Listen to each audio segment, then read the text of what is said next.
Hey everyone, and welcome back to another video. And in this video, I'm going to show you how to connect Canva with Asana. Now, this video is going to be particularly useful for individuals. Let's say that you're using Asana and you want to go ahead and integrate it with Canva so that you can create tasks automatically related to Canva. How do you actually go ahead and connect Canva with Asana? Now, this video is going to be short, sweet, and simple, guys. There's not going to be a lot of steps involved. Now, in order to do this, what you're first going to do is log on to Asana. Next, click on the upper right-hand corner, your profile icon. Then click on Settings, then click on Apps. Scroll all the way down, and then click on See All Apps. This is going to open a new web page with different apps that can integrate with Asana.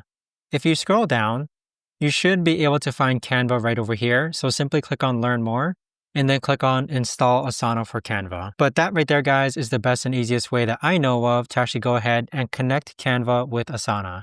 If you guys know of a better, easier way to actually do this, let me know in the comments down below. I would love to know. Thanks so much for watching, everyone, and I'll see you guys all in the next video.